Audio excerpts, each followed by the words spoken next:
Ladies and gentlemen, welcome to a very special edition of the Bloop and a Blast podcast. My name is Big Sexy. I am the Bloop.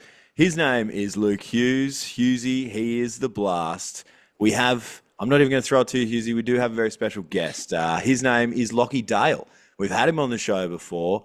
And hey, this is a pretty exciting episode for us because we haven't done a podcast in ages. Now all of a sudden we're doing two in a week. It's getting wild, but these are some crazy times. So, Lachy, welcome to the podcast, mate. We're glad to have you here. You've been involved with the Perth Heat for so long, since the inception of this new league. You're a previous player with WA. You do hold, a job with baseball WA as well. So you're the man to talk to in regards to everything that's happened over the last week or so, and as well what the future looks like, and specifically for our WA families of baseball and all of that. So Lachy, welcome to the show, and thanks for coming on, mate. Yeah, happy to jump on and happy to sort of give my view or perspective on it and a bit of reassurance to the WA baseball community at the same time. It's awesome. It's awesome. And Hughesy, you can speak now if you want, mate. That's okay. I appreciate that. Lockley, thanks for coming. Thanks for coming back on, mate. I guess, it has been a huge week of baseball news within our country. There's a lot of, mixed emotions and mixed messaging across the country. And, I've had a lot of, current players, past players, people in and around the sport that I guess just wanted to know more information. And we have heard from, the owner, Brett Ralph, around, why the reasons, he kind of got to the decision that he made to pull the team out. But I guess for you, obviously we're best mates, and we did put it out there to people around the country. If anyone wanted to chat, hit us up, let's have a chat. And you were one obviously messaging me around, just making sure there's some clarity around, I guess, the future and what that potentially can look like for not only West Australian players, but I'm sure every other state across the country, mate. So, what does it look like for baseball WA players coming through the system? Yeah, and fair question, right? I think especially in WA, there's uncertainty, and people don't like uncertainty typically by nature and their behaviour. So I've been fortunate, and WA is fortunate at the moment. We're hosting the WA school or the National Schoolboys Championships at the ballpark.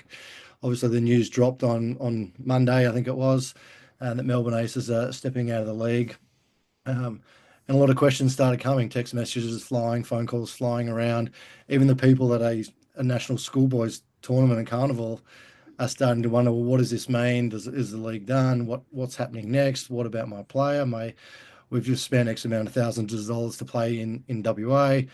And again, that's probably concerning for what does it look like for little Johnny that's either in a state team, a high performance program, just junior baseball. And he says, well, what am I going to do if there's no league? That was my dream to play. And I want to represent, in our case, the Perth Heat. I want to play in the ABL that's been up and running for the last 15 years in a professional sense. And then at the same time for the kid down the street that's signing up to play T-ball for his first time, and he sees the players out there and with camps and clinics and promotional activities that, what does it mean if that's all gone? Whether you think it's an Oz kicker going, who's signing up for Oz kick if there's no AFL? Like it changes the landscape, and it's a massive risk to the sport. And I guess that's where we come in, or I come in from a baseball WA perspective, that I think there's a commitment out there from whether it be Baseball Australia, whether it be the state associations in the past and even in the background now, and also the existing ownership group, the five teams that are still involved. I think there will be a league of some description. What it looks like in the structure, not sure. I think there's an obligation of the sport to ensure that players have a pathway to play, and I think that will be continued. We've got a WBC in March next year. We've got potential Olympics coming up in the next future years as well. So there's an obligation on the sport, whichever way you want to chop it up, square it up, who pays, who does what does it look like? There's going to be something for our athletes. And I think that's for me. I think one thing I really want to get across to you guys and whoever wants to tune in and listen to this, there's going to be a pathway for players. They're not going to get left out. There's a commitment to make something happen. And the sport's gone in variations over the last 80 plus years, whether it be, back in the old days, and we've got the museum at the stadium, and players used to get on trains to go across, and it was a 3 month journey to play 10 games and then get a train back, and then moving into a 1 week tournament, moving to the existing ABL in the 90 or 89 onwards, and then that fell down. So there's also, I guess, the concerns around, are we back where we were in the late 90s where we've got no league, and we did see a drop off for a couple of years in participation and I guess playing and performance players. So I think that's one of the key areas. I don't think we got to learn from history. We got to learn from things that went down years ago, and I think there just needs to be a bit of breath, I guess, and it's a lot to absorb and a lot to let sink in when a major player and a major feature piece of consistency in the ABL as Brett Ralph and the Melbourne Aces. There is a massive financial investment from private owners. That's reality. Whether you're in WA or on the East Coast, it doesn't matter. There is a massive financial, I guess, investment, and it's incredibly appreciated by everyone that realistically might take it for granted from the public that don't see it, or the people in the just hearing it on the news or reading in the papers or just in clubland. They don't see behind the scenes in a lot of this stuff. So it really is an appreciation from, I guess, from a state association, understanding the value that goes into having that national competition. Rest assured, there will be one. I think I'm really confident of that. And it might be a different format, might be a different shape, whatever it may be. And I guess probably one of the things that people aren't probably necessarily aware of, this is relatively, wouldn't say consistent, but there are a lot of things that go about this time of the year in the ABL for the last 15 years that I've been involved. Whether it be private ownership, whether it be when state associations managed it, whether an MLB was a major investor in it. Um, Everyone's jostling for the right schedule, the best benefits for their members, and how do we make sure we've got a team that plays on the field and performs on the field. It's no different to every other professional organisation or league around the world. I mean, God, think about how the NFL owners would be jostling around about getting the right schedule. In the ABL, for example, everyone wants three home series in January because it's school holidays, it's great weather, you can pack the joint out. If you get the three early series in November, December, it's a bit more challenging with school finishing up and whatever else. And rules and regulations, and there's a lot of blurry lines, and there's a lot of argy-bargy that normally goes behind the scenes, to be fair. Owners and CEOs or GMs of those teams, they do have robust conversations every March, every April, into May, sometimes into June. It's continuing, and even when it's all set, there's still more argy-bargy about we didn't get what we wanted and whatever else. So that's consistent. And I think it's a healthy, robust conversation. Now, in this instance, it seems like it's sort of gone more than that, and Melbourne have made that decision to go, you know what, enough's enough, we're stepping out, which is their choice, absolutely their choice. So I think it's on the rest of the country to go, well, how do we make sure that let's not lose sight of why we started this league, and it was slightly before my time, but we didn't have a national league. There weren't players that were heroes and local heroes on a regular basis playing in a national baseball competition. And states back then said, we need something that our players can play on a regular basis. With the investment in Major League Baseball was perfect, came at a good time, underwrote a lot of things, and financially and their investment, and got the league started. So the idea was for a lot of players to be able to have a pathway, see their heroes, chase their dreams locally in Australia, and friends and family can come out and watch them, and they can get better. Whether you're a pro kid coming back from professional baseball, you've got a place to play, learn, develop, and get better, or you finish up in college, you can step back into the ABL and play for a few more years and be a local hero. So the site should be, in my opinion, right, is that the ABL or national competition should be the greatest and the best marketing arm that you've got for the sport. That's what's driving the kids in. That's what's can create your high performance pathway. That's what is the eyeball, the non-current baseball eyeballs is a lot of it is the ABL. So it's so important for us to find a way to make something work. So, when the ABL, I guess, the second coming of the ABL, Major League Baseball, decided to invest heavily into the sport within our country. As you said, they underwrote like all the losses that all the teams made over those years. And, it gave the opportunity for the states to kind of get up and running. You said all the state associations were running the teams at that stage. I understand the figures were quite large through that period. Were there teams through that period that I guess broke even or got close to breaking even? Yeah, I mean, it's hard to say, right? As far as there was always a Major League Baseball kitty at that time that covered head office costs. So Peter Wormuth, the CEO, and his staff at the time, which were based out of Sydney in the end, but their ABL staff. But they also absorbed a lot of the administration costs with insurance and I guess the back of house business expenses that you'd have. Perth got pretty close, to be honest, in those early days. We had really good crowd attendance. Alex Pellerano, I think, was the GM or the sales and commercial guy at the time. I think it was pretty close. So if you go purely on ticket sales, revenue, concessions, player wages, and the expenses that you have. So if you just look at the ins and outs of that side of things, Perth was pretty close. But then, and I'm talking, it's less than 20 to 40K as far as back then. But then there's some of the other things, the business expenses and overheads that you don't necessarily are the insurance costs and some bits and pieces, which might be another 50 to 60 grand or something like that. So realistic from memory, back 13 odd years ago, it was about still $100,000 loss in Perth, and Perth was the best achiever at that time.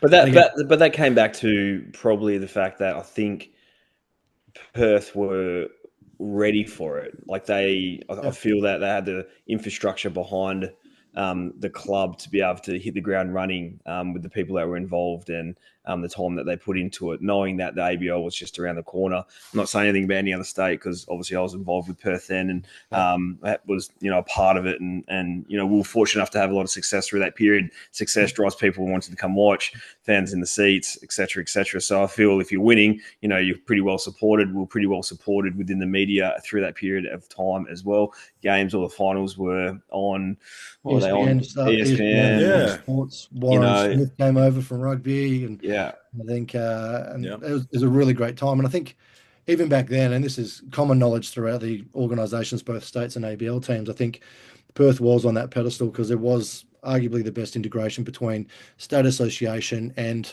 professional team or the Perth Heat at the time, where baseball operations, facility staff, it really was a highly integrated model where we were sort of one of the same. Jeff Hooker back in the time, we always saw it as the Perth Heat was the events and the marketing arm of the sport, and I still sort of carry that sort of same thought process with a lot of the things we do. So Baseball WA does get contracted to deliver the stadium at the ballpark as far as the infrastructure, making sure it's clean, that the Perth Heat organisation can bump in whatever they want to bump in, really. But lights work, power works, facility upgrades with Baseball WA, working with the state government and trying to make sure that the Perth Heat have every opportunity to be successful both on and off the field financially. And then we still also have oversight and insight into the baseball operations side of things to ensure there is a consistent pathway or visible pathway from your state team player integrating into a Perth Heat team. And then I guess that's probably making sure they get the foot in the door. It helped when Andy Kyle was the manager for such a long time as the high performance coach at the time, could obviously oversee a lot of that and facilitate a lot of that bridge as well. But as far as roster planning and whatever else, well, it's always a consideration of who do we need to bring up, who do we need to get some game time in, who's going to look forward. And we have had years where we as Baseball WA influence have decided and chosen to go, we need to blood these young guys. And I look back, it happened, I think I spoke the first interview when we talked about when Jelksy was managing the team, we lost every game, but everyone was under the age of 22. And we kind of did it a little bit again when Alex Hall, Jesse Williams, Jake Bowie and Ulrich Bujarski started off, and they were 17 and 18. I think Sam Kennelly might have been 19 or 20. And we were sort of completely over our skis. We're like, well, these guys need the at-bats, both professionally to get games into them and set them up so we can expedite their development at a high performance level. So from that side of things, that's where it comes back to that. those opportunities are invaluable for us to make sure that that pathway is consistent. If we've got a player in a position that can play and can cut his teeth, then great. If we don't, we sort of have to use the rules and regulations that are available to us to top it up and be consistent and professional. But I think it's part of the success, a large homegrown contingent from a performance pathway that's sort of sold to you as a 14, 15-year-old player once you get into the state team system. Lockie, you said, sorry to interrupt, Hughesy. I don't want to deviate too far off, but I mean, we're talking about this next season. We know it's already going to look different with, the potential that, hey, we don't have the aces in the league. The league's going to be different, the format's going to be different, all of that. But at a Perth level as well, you've had a change there, I believe, too. Is that correct? Andy Kyle will no longer be the Perth Heat manager? Yep, Andy stepped back. He's I guess that's where I'm confident that we'll figure something out, right? We've been able to, unfortunate through working with Baseball Australia. Andy Cole's been successful in an AIS scholarship, so he becomes a full-time, I guess, performance coach in WA. He'll be working with Baseball WA performance athletes in Tier 1, Tier 2, and overseeing some coach development and a Tier 3, get some players into the system in that pathway system. So he's stepping away from his teaching job, which many probably don't know necessarily, that Andy was a teacher and also an ABL coach. So we didn't really joke about it. It was a concern for us that when school goes back in the start of February and Andy's trying to get his schedules and his curriculum sorted for his first class, he's also trying to prep and plan for a championship series for the last whatever year. So how much is that a distraction, whatever it was, like it's just not an ideal scenario, but it is what it is. And I think Andy was fantastic in juggling everything, but it just allows Andy to focus on that performance pathway, reinvest time and effort and resources into himself, and really focus across the board on both our male and female state team programs. We had some great success in the last couple of weeks with our women's players in both the youth girls and also the open women's, where I think we had silver and a bronze. Yeah. We can really take that as a foundation and go, how can Andy, under his tutelage as full-time in WA, really start to drive that, plus our state team. So all of it's around how do we do everything what we currently do better? How do we get back to being the best we can be? And we think we want to be the best our goal is to be the best in the country. Our goals as the strategic outcomes are to have 20% representation on all national teams, whatever age group, whatever level.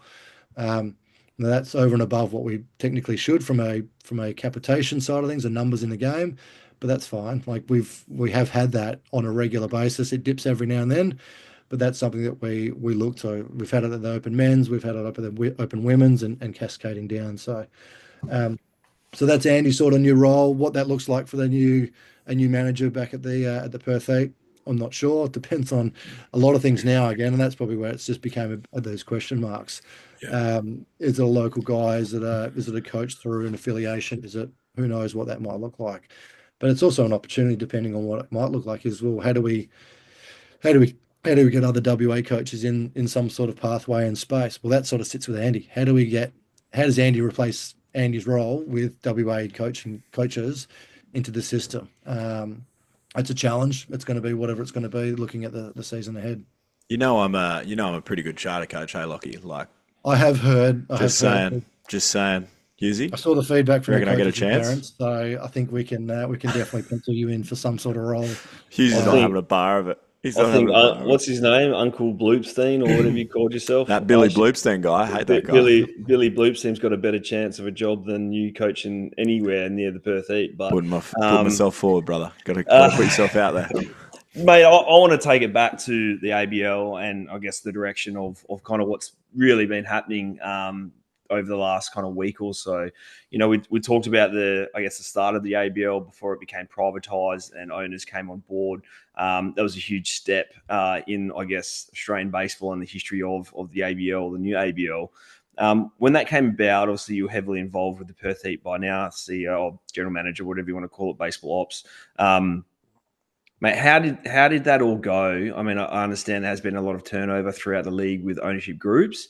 The start of the ABL, new ownership, new people came in, new ideas. How did it all kind of kick off? Well, it was challenging, right? Because at that time when MLB had left, I think there's a 3 year period where I was sort of doing the joint role as CEO of Perth Heat and CEO of Baseball WA. So spread across both sides. It was challenging, right? And it was really a drain on drain's the wrong way. It was a drain on the resources as far as spreading the resources that you have too thin without the financial investment in. So we saw it as a massive upside for Rory and Christian and the guys that I think at the start it was 6 or 7 of them all sort of in and around, and then the three guys sort of started to take a more active role as the years progressed, and I guess that was probably it was really opportunistic to say, well, these guys are going to come on board and really set us into the next level or the next space of the Perth Heat and the ABL, I guess. And it's hard to talk about the other states because every model is slightly different. But I can only really talk in depth about ours, and we were really excited by the opportunity. We thought that the not only the cash, I guess, but the expertise, the business and commercial expertise of successful guys in WA that have made a bit of money and obviously have brought some contacts in and can really give back from a commercial side of things. So the arrangement that we had in several meetings backwards and forwards from previous Baseball Australia back in the day, the new ownership group, and also Baseball WA, it was pretty seamless. They did their due diligence. They really wanted to buy in and invest and make this bigger than Ben Hur and get it up to where the Wildcats are now. Um, and so we're forever grateful for those guys that have come in and whatever shape, and as I said before, it goes across the league of the guys that have put their hard earned that they've made. But they didn't know baseball. I guess that was probably it from the outset. We're business guys. We're successful that side. We've got lots of contacts. We know people, and we can assist from the commercial side of things to get it sustainable and up and running, and compete at the same time. Obviously, we wanted the championship. We fell short a couple of times, so we didn't tick that box. But I think we're probably one of the more financial ABL teams that is in the league. I know that is correct. Um, and I guess that was probably part of the acknowledgement from the ownership group that they didn't know baseball, so they needed support with Baseball WA to deliver that. Um, and again, it's not always smooth. They want to win, and it's just not that easy. It's not, you can't just put a team on the field and win, and you can spend more money on different players, and it doesn't work. And you can, I think Luke and I, we've spoken at length. We've had some not so crash hot teams, and we just need to make finals, and we end up playing in a championship series. We get hot at the right time, and it's a long enough season to have a rough couple of patches and lose some series, but you get hot at the right time, and there's only 6 teams in the league. You can make it through and have a real crack at it. So, and it's a chance for us to. We've had a big turnover of players. We've got a core group, which is fine, but we've had other guys that have bolted on and developed relationships with obviously Korea as well this year.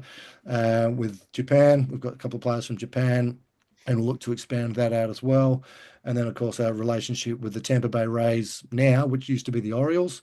We've got relationships with the Cincinnati Reds, of course, and we, we're sort of they're the relationship we've got. But they go, well, how far do you want to take it when we still need to have our own players? So, All right, on that question that you just brought up, then, and it leads me to another question, I guess. Have you spoken to the clubs yet around what's happening within the league?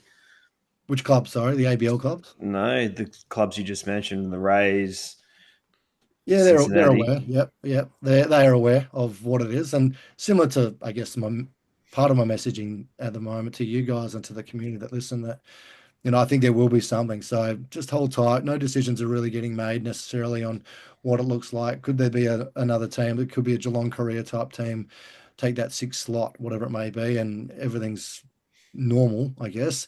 And normal is probably the wrong word, normal but different. But from a structural and a number of games, etc., might still be relatively what we saw last year. So it's just really early to say, to be honest, and to say, well, definitively, this is what it's going to look like. I know in the background there are discussions with Baseball Australia, the ABL, and the five existing teams, plus other teams and other people around externally from outside of the I guess the inner sanctum about what it might look like from government partnerships, what it might look like from potential third party teams coming into the league. Again, the Geelong Careers or whatever it may be could potentially come that way. I know those conversations are happening, and I'm sure that will come out in the near future or when it gets worked through I think, I mean, I do. I've seen some of the commentary and some of the questions and concerns that are coming out of, what about the pathway? What about our players? Are they going to have somewhere to play? Who's going to write the checks, etc.? Like, I just think it can be done. We can always review and always get better. I believe that. I've got my own thoughts on what I think the league should and could be to open up opportunities for more players and a structure and a pathway. I'll provide that feedback at the right time to Baseball Australia. I've been sort of open and vocal about that already, so it won't necessarily come as a surprise. So, but everyone's, I think, probably the big thing for me, I think there's a difference of opinion clearly of the way it should be, whether it be rules and regulations or roster composition, and Well, who's right, who's wrong. Well, and that's essentially, I guess, my next question. And I mean, I'm not sure if you're in a position now to really give your opinion on that. If you want to hold off, that's fine. But, for me, being, an Australian baseball player, Australian baseball now fan, I always want to see the most Australians in the league, making sure that our development opportunities for those guys to get the chance to play and represent. If it's not the Perth Heat, another team, if there isn't a position there for them. But, for me, looking at it, what is the league? Like, what are we trying to achieve with the league? Are we trying to achieve our Australian players to get better? One, to represent our country, to go to World Baseball Classic, to hopefully, win some games, move through to second round, third round, whatever it is. Or is it, a pure development league where the top end gets an opportunity to play? We bring in 10, 12 imports per team and, it gets diluted. Those opportunities get diluted for college players that come back to Australia. There's no opportunities for them to play in the league because it is quite heavy with imports. Now, what's the happy spot, I guess? What's enough to make sure the league is competitive, enough to make sure that it's at a standard that we want, and enough opportunities for young players to play? Have we got it right, or have we missed the mark a little bit? Yeah, and I think that's the biggest question. What is the league there for? What is it? What is it? What is the ultimate goal that in 10 years' time we look back and go, yeah, we achieved X, Y, and Z. I think that the Olympics are a massive thing for us. I think we've got to find a way to how do we produce as many top end players and Australian talent that we can compete. Should we finish top six and it's in the 2032 Olympics? My opinion and my understanding is that if you're not in the top six, then you're not going to the Olympics. I think is the top six at the Olympics, right? Yeah. Well, how do we make sure that we're top six? Because top six also means AOC money and funding as well to our pathways program. So that's critical for us for continuation. And we saw that back in the 96, 2000, 2004. Institute of Sport, which we were fortunate to be involved in, but that was all paid for on the back of being in a regular Olympic team. And I know the modeling's changed of it's not 12 teams and whatever else, which would be in. So we have to find a way, in my opinion, of how do we make sure that we've got not just the bare 20 guys. We want a stack of guys in AA quality baseball that can compete on an international stage and bring home a medal, a la the Boomers do from basketball. They've got both a solid league. I think they've got a pretty good ratio of imports in their league in basketball in the NBL. I know they've got broadcast, but it didn't start with that. I remember NBL out of Challenge Stadium before they moved to the RAC Arena went gangbusters. Were on IINet on a streamed service. So you can draw a lot of correlations between where baseball is now potentially and where basketball in Australia was a few years ago. And that was massive financial commitment from the new ownership that took over the league and all that sort of stuff. So I get that. So it's slightly different, but it's not dead and buried. I think they've got a combination where I think that I think that the I think that there's the ratios are disproportionate to what they should be as far as imports to Australians. And again, I keep going back to the success in other leagues. The Wildcats have Bryce Cotton and maybe Doolittle and one other guy. I think they've got 3 imports that they can get dispensation for out of a roster of 11. So our point system allows us to have up to 13 imports on a roster of 22. So we're at 50% or more if you want to try and compete and try to make finals. you can choose as an owner or as an organisation not to have imports and go straight WA talent only or Australian talent only. Then you need to weigh up, go, well, are we going to be competitive? Realistically, no. You're not going to compete with professional players of independent ball and WA and potentially ex-major league players. So those players, you're not going to win, and the fans won't come, and it's going to be ugly, right? So then you lose the financial and the commercial viability of it. So there's a happy medium, and I'm just of the opinion that I think the competitiveness of the league, as far as being even, where you can still get good quality games of baseball without having 15 imports in the games and whatever else, and lineups with typically 6 to 7 imports in a lineup on any given day, plus a starting pitcher and some relievers, and you've got a handful of players. So I look at that and go, well, and I flash back years ago now.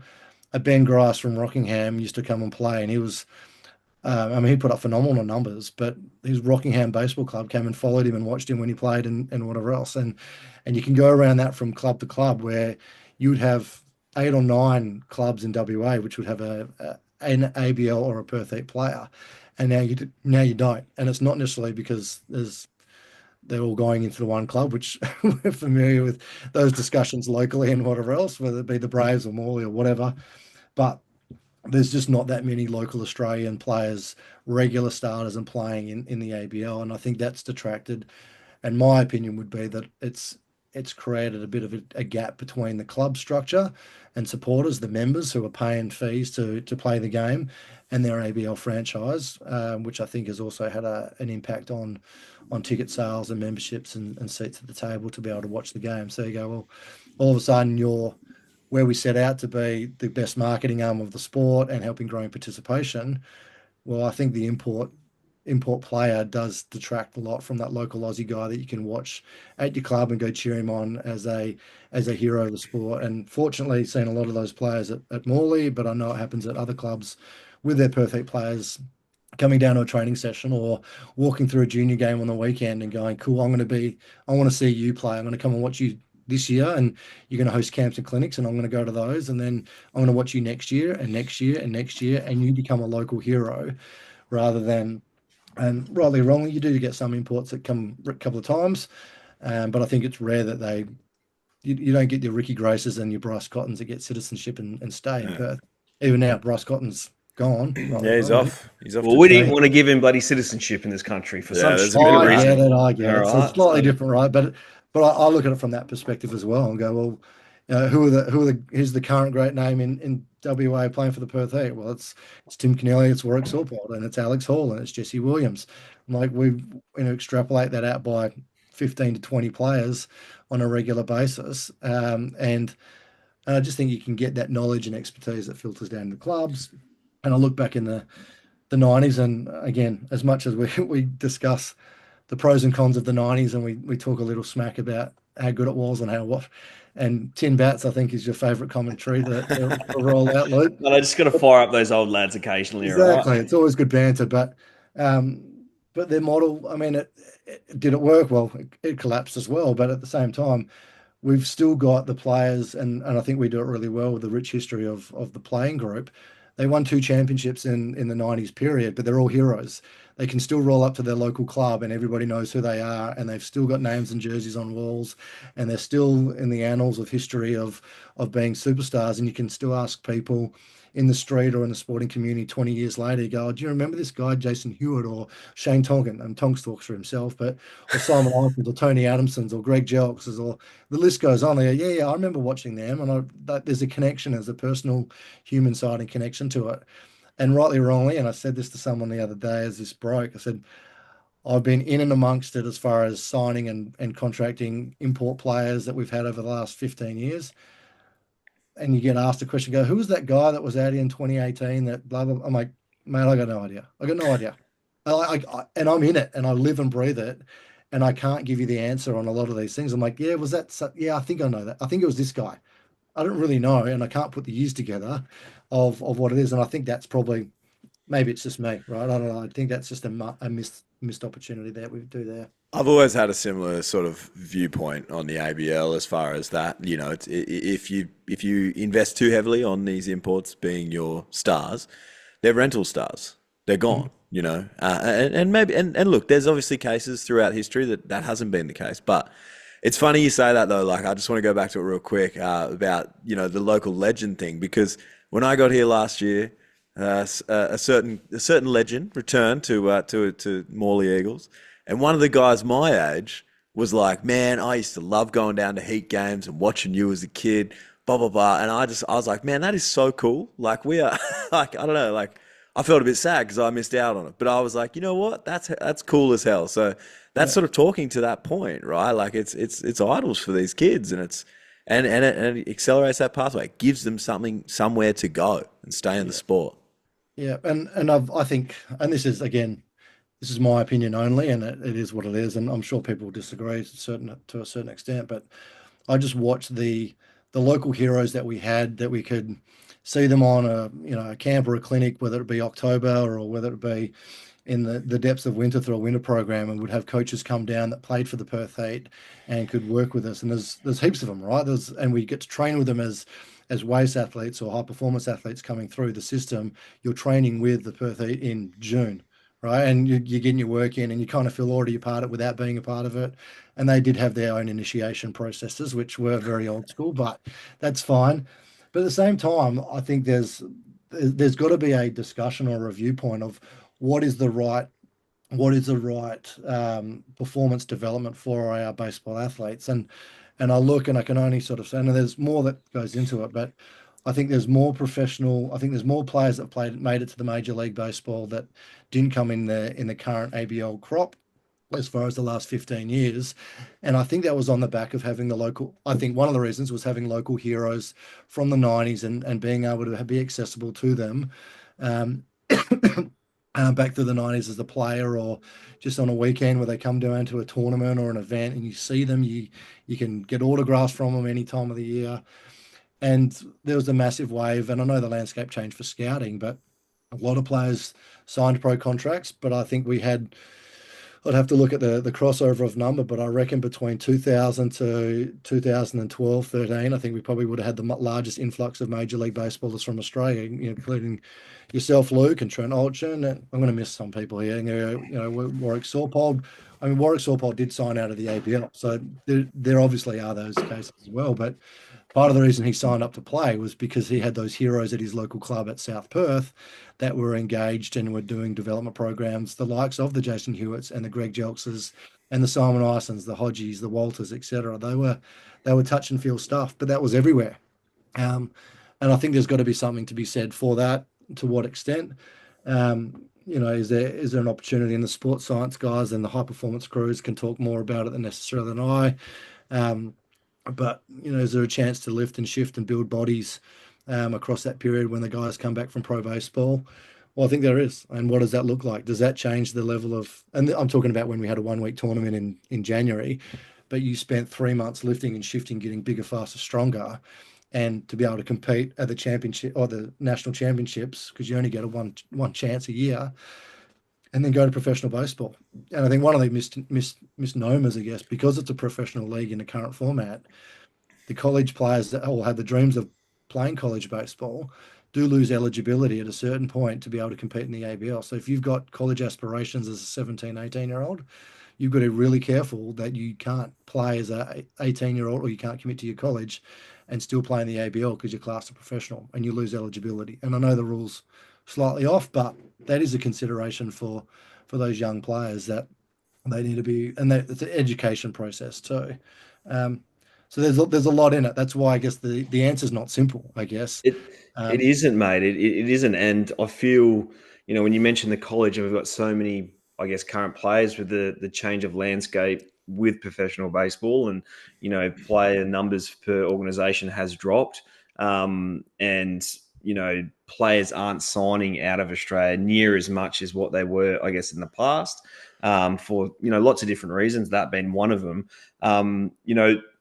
I look and see how many guys are currently coming back from college and filtering into ABL rosters and getting opportunities to play. And currently across the board, there hasn't been a lot currently, right? Now, I hope over the next couple of years, it looks like we've got some great players in the collegiate system right now. Hopefully, by the looks of it, we might have another first rounder on our hands. I think maybe next year. I don't know if it's this year or next year. And so for me, I look at it and go, okay, well, when they come back, we've got to make sure there's something, right? And there will be something, as you mentioned. There's going to be something. If it's a full 40-game season with 5 clubs, fantastic. That's the best case scenario, okay? Bare minimum, we need to make sure we're playing. I think personally, it's a round robin. Okay, we could get to that. Fantastic. If it's less than that, then I think you're starting to get a little bit disappointed with the outcome. But if it's a 20-game season and the national team gets together and plays, it's against another nation, at the back end of it. Okay, so you get your 20 games. Australian players play another, hopefully 8 to 10 games against some other countries. You're starting to get to that 30-game mark. They jump on a plane, they go back to the States. So, for me, that there is going to be a league of some description.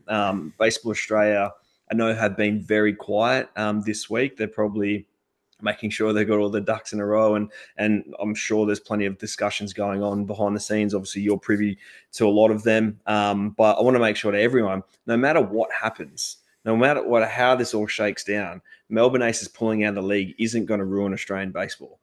It's not going to happen. Pathways will continue to happen. Opportunities for players to go to college will still happen. There's so many different travel ball teams going away. There's so many, eyeballs on our country and opportunities to travel to different places of the world, not only just to the US, but over to Japan, Korea. I'm sure there's going to be some more stuff into Taiwan soon as well. So for me, I want to assure everybody, it's not the end of the world, okay? It will move forward. It will continue. There will be something, and there will still be a pathway for all players within our country. Yeah. I think the biggest thing, it gives us a chance to potentially reset, and it might be the reset that is required, right? To go, what are we actually here for? What are we trying to do in this space? And how do we make sure that this is the right model? And I think it's been discussed. It's been 15 years. It's ticking along. It's not probably where we want it to be, right? We think we can always improve, and it could be better in certain instances. And my opinions would be different to other owners' opinions and other GMs' opinions and different state associations. And I could go talk to high performance coaches and they'll say, nah, you're wrong. Like, you don't know what you're talking about. We can have these forever arguments. And I think that's the biggest challenge with when you've got private ownership that have got their opinions and it's their money. They can choose what they do and don't do with their money. They're the ones footing the bill. They're the ones putting their bank balance on the line. So you can appreciate it, respect it, and go, that's cool. But we've still got a job to do. We're just we're the caretakers of the sport to make sure it's in a better space than it was when we started, whether it be 15 years ago for me or whether it be a year ago before someone else takes it over or whatever it might be. Everyone's job. Nobody's going out there to try and ruin the sport. I guess that's probably the other thing, right? It's like, oh, I want to put my hard-earned money into do X, Y, and Z, and that's where I want to spend my time. If I don't like it or I'm not getting the thrill or the enjoyment and satisfaction out of it, or it's just costing me too much money, well, then don't do it, right? Like, you get on a club committee and you go, I'm stressed, I can't cope, I've got this, I've got no time, whatever it may be. Well, don't do it. It's not for you, or whatever it is, right? Like, and I think we just got to respect everyone's opinions in what they choose to do with their time, effort, and whatever else. But I do think it's a chance for us to reset as a sport to go, righto, let's get back to where we need to get back to. What does this look like? How do we get a little think tank together? What have we got up in the next 12 months? Well, it's the WBC. It's pretty big. And I think we need to get our backyard realigned to make sure that we have a first crack at that. So to the Aussie players that are sitting there on the squad going, what am I going to be doing in this summer? I'm sure they've got communications with Team Australia and that side of things.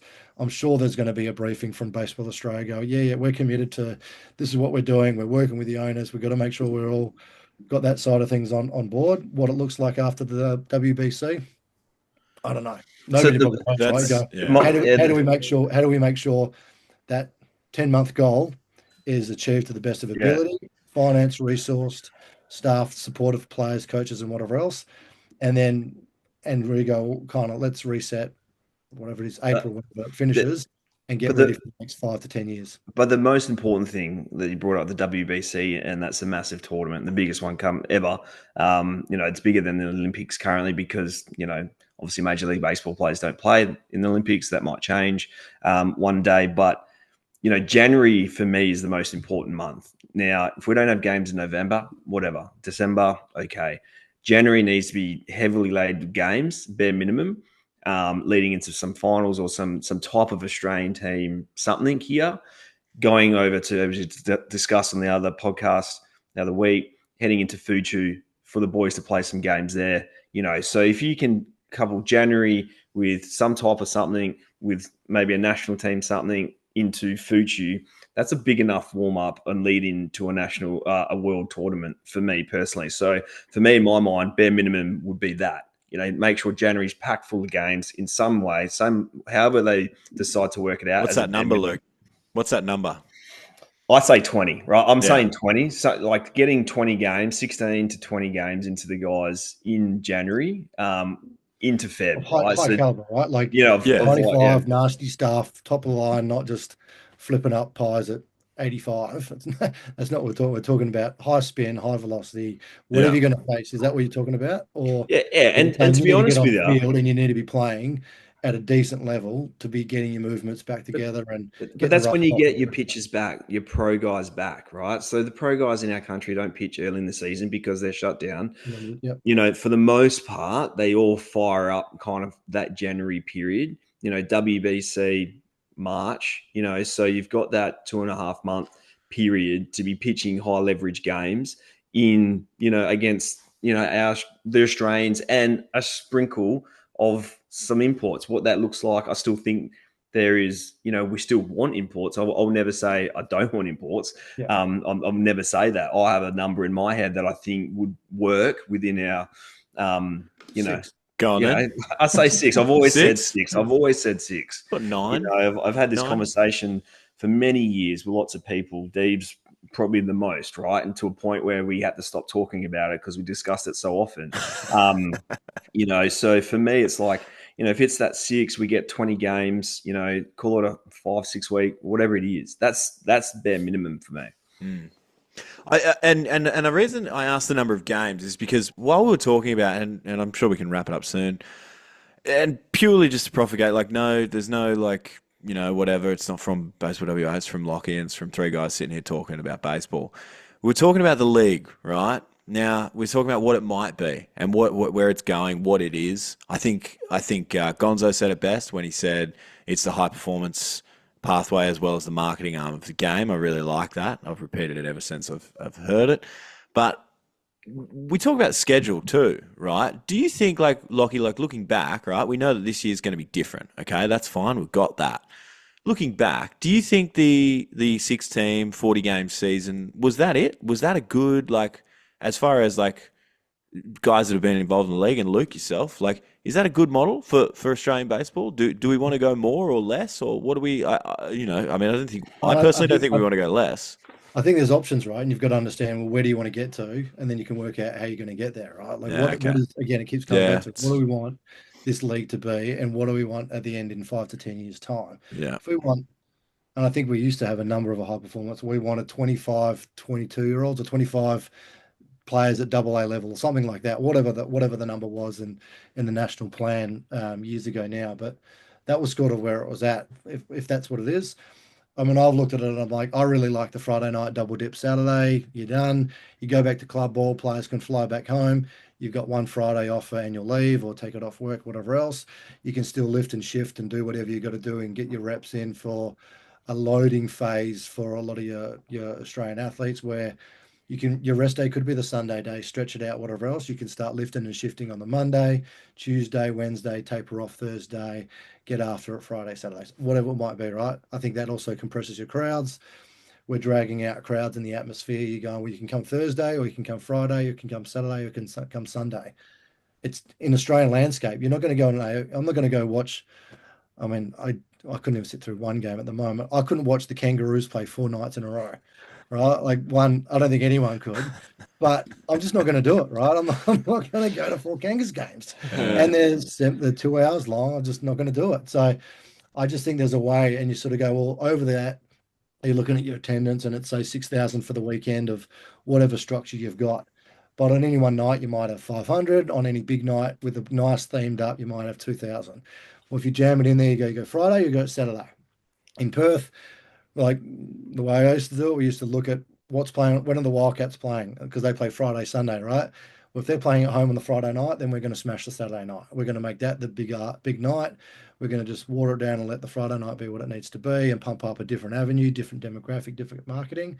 And we're going to smash and have our big feature events and whatever else on the Saturday night. Okay, I've got one more for you. All right, so no, Yeah, hey, let the guy finish, man. Let him finish. I think Bring him on the I'm the show. guest, Don't aren't I, Luke? yeah, hey, come on, man. Thought I was the guest. Although, And hold that thought, Hughesy. I like it. But you also said something. You said something earlier, and I thought about it. And again, this is why it's all different, right? We're talking about. We always use the first half. This is our philosophy, at least at the Heat, and it sort of is to a degree. And it's changed a little bit with the introduction of some Asian players and some from the MPB and Japan, etc., for the first half. But we always use that first half of the season, rightly or wrongly, much to the disdain of the veteran players who just want to win at all costs, as that development period where the local guys do play, and the Ben Nesbitts would get a game, or the Jai Hewitts, or the Jackson Olympus in the current era back then, that would have been back then. Let them play, let them get at bats, let them see how they're going to develop. And wherever we are at half time, call it Christmas time, we reload to fill the slots that we're not getting, whatever else. And it has been a Virgil Vasquez in the past. It's been a Mike Ekstrom. It's been whatever slot you might need to go. We need a bigger bat. We need a big bat because we're just not getting it done. And then you make the adjustments. And those guys get 15 to 20 games available as an opportunity for a development sort of period. And you go, righto, well, the whips are cracking. And like I said, because you make a run in January, you can still make a run for playoffs. You get 4 series, 5 series, you can still do it in half a season in this current structure, right? Is there a place where I keep coming back to from an advanced high performance underpinning program where you go, well, we're going to have an under 25s league for the first 3 months or first 2 months. November, December, we're going to have an under 25s comp, whatever it might be. It might not be every week in and out. But how do we do something like that are under 23s and under 25s? It's not professional, right? So it's literally at bats reps at a higher level for our future college players, our current pro guys that are still sitting here, whatever else, or signing, or our 17, 18-year-olds, or the guys that have come back from college that need some reps to play catch up. Don't know. And then you do your 20 game January sort of type thing for the big boys roll out. And the guys that do perform in that early phase can get a roster spot. I don't know. This is where there's lots of options, right? And it's cool though. The young guys get an opportunity. The local talent gets an opportunity to bang for 20 odd games in that early pace. Who pays for it? Good question. Solve it, right? The big question. The big question. What was your big question, Hughesy? What was your big question? To sit there, go. Would you go and watch the future college pro guy, returning college player, and local stars? And you can still get your local guys in there if they're under 25 space. I don't necessarily think if TK and Woz want to play in November in this comp, but I think a Bowser or a Hawley or a Jesse Williams coming back from injury over the last couple of years, he wants to get some extra at bats and reps, spring training type feel for them, but still getting their reps in that they require, and the other guys get to showcase. Don't know, just a thought, right? This is where it needs. Where do we want to be, and what's the best way to get there? So taking it back to, when you said Friday, double dip Saturday, it's been like that in the past, leading into, I guess, when the ABL started 15 plus years ago. That Sunday, I remember playing Friday, double dip Saturday, flying out first thing Sunday from wherever we were, all playing in Perth, and then going back to play club baseball on a Sunday. Now, I've been fortunate enough to be there and play in Perth. I've, been and played in Melbourne locally, and seeing how local baseball currently sits. And for me, there has been a drop off of, I guess, consistent talent or level of competition across the board. Some younger players are pushed through rather quickly, not through performance forcing them to get an opportunity, but by pure, mate, we need you to play. And they might not be ready for it and they might struggle, but is there a place where local baseball takes a step up again by introducing those guys back into community baseball? Yep, and that's why I like it, right? Because I think it solves two outcomes. But keep in mind, it works for Perth because we fly back in time, and you can play the afternoon. If you fly out Sunday morning to go to the East Coast, you lose hours, so it doesn't Yeah. quite work, right? And this is where it's a bit hit and miss. But I do think that is part of it as well. And I guess furthermore, and this is a warning, and this is why I don't think there will what. This is why I know there's going to be a league, I guess, or of some description, or there's going to be a platform for players to play. There's absolute factual evidence to say that if there is no national competition, there is a significant drop in participation rates. And the participation rates that we're seeing now, when you do the math on when it died in the 1999, I think it was, or 98, especially in WA, you'll see the numbers firsthand. At its peak of its power was 15,000 T-ballers playing, and they do play older than they do on the East Coast. I get that, but either way, half the numbers, it's still the same. Massive amounts of players playing T-ball and baseball at the same time. As soon as the ABL stopped, that halved. It halved by 2004. So within 6 years, the numbers halved in baseball participation and in T-ball participation. So it wasn't one or the other. It doesn't matter if you're playing 12s or 10s or 11s, T-ball, whatever, from the East Coast, people that might tune in and love to have pot shots at WA. That's just a reality. Like, it halved in the numbers. Baseball in Australia has started to slowly creep that number back up. It can't afford to do it again and halve the numbers from what they currently are. Otherwise, the sport will essentially just be whatever, a nothing burger, right?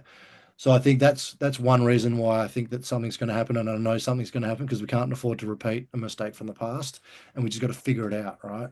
Um, and the other side of things is that from a performance side of things, and as you're sort of saying, that state league age group, those 99 from 99 onwards, let's say you sign up to T-ball or whatever entry level T-ball sport it was in each state. You're 5 years old in 99. So you're born in 1995. How old are you now? Right. Like, so you start flash forwarding through, you go, well, I'll be 5 when I'm signing up.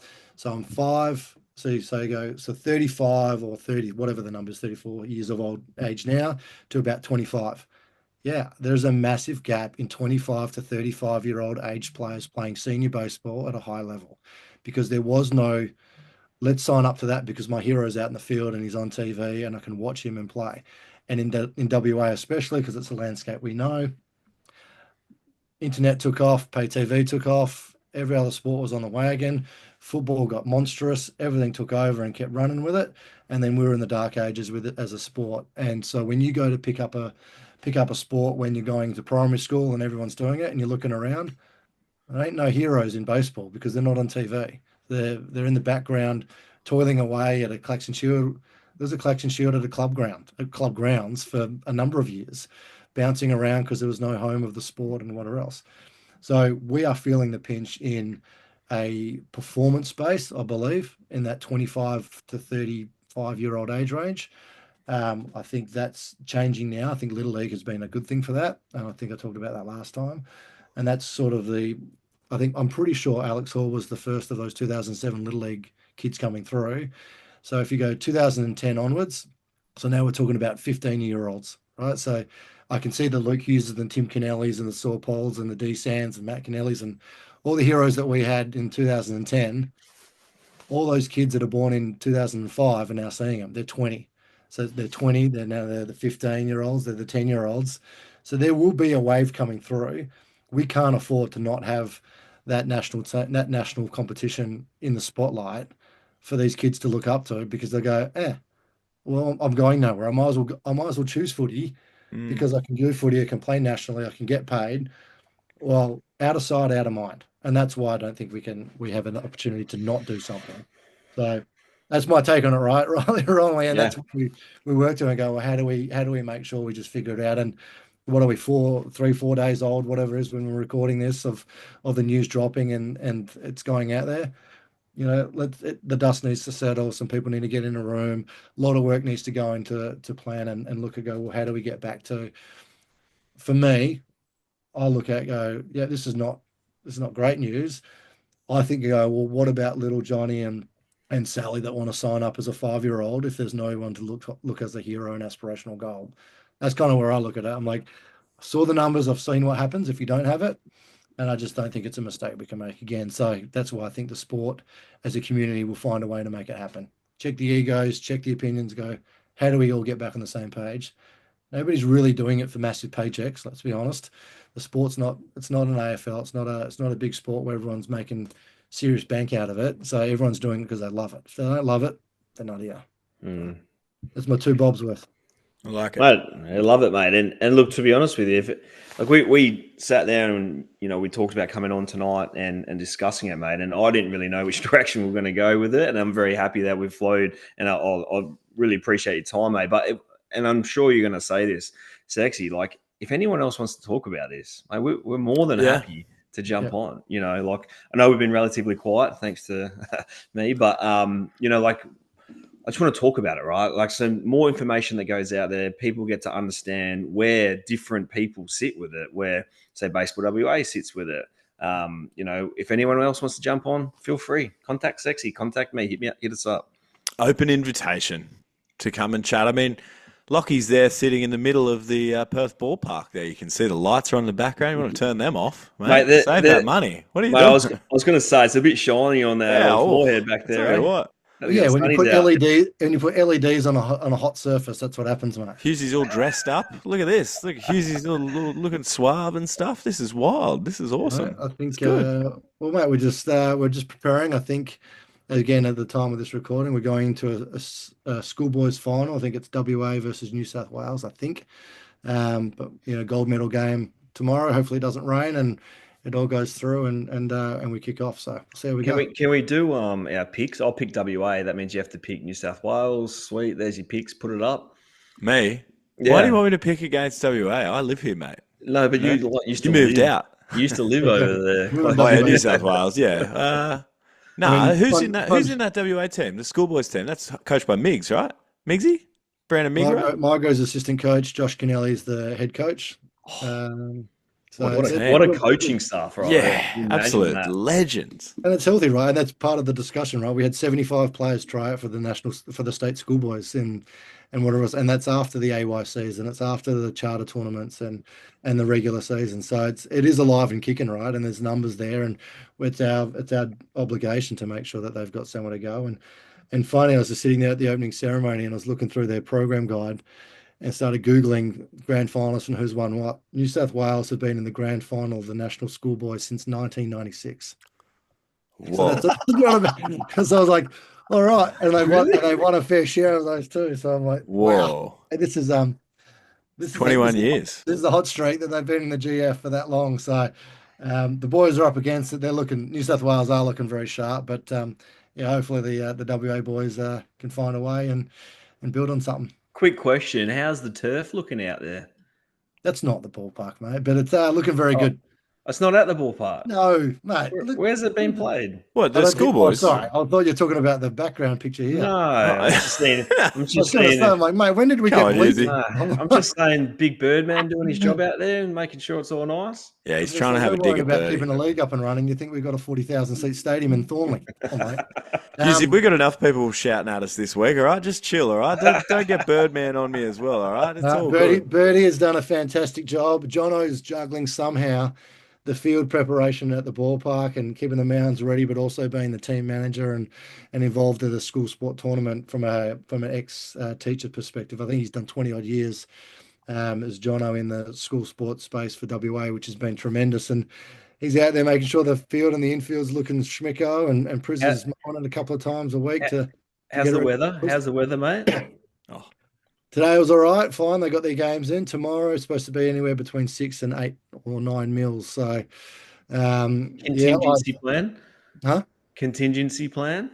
Yeah, give it to the second place seed. Yeah.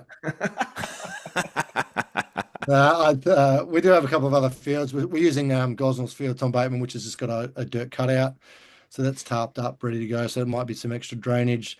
There are a couple of fields. So we actually start our winter league tomorrow as well. So we've got 6 games at John Maloney, which has got like a cracker dusty silty sort of home plate. So we might be able to shift it out there if need be, just for the gold medal game, and just find a way to get that in at one of the fields around WA that has good drainage. Because if it rains 6 or 8 mils at the ballpark, then that ain't coming up. And I think, right, and strangely in the tournament structure that they all fly out Saturday afternoon, evening, something like that, so they can get back on by Sunday and get ready for school or something like that. So it's not like you can just push the games back on the Saturday to go, oh, it's okay, we'll just, no one play on it, we'll prep it for 6 or 7 hours and we'll play on it at 3 o'clock or 4 o'clock. It's kind of like, no, it's got to start at 11 a.m.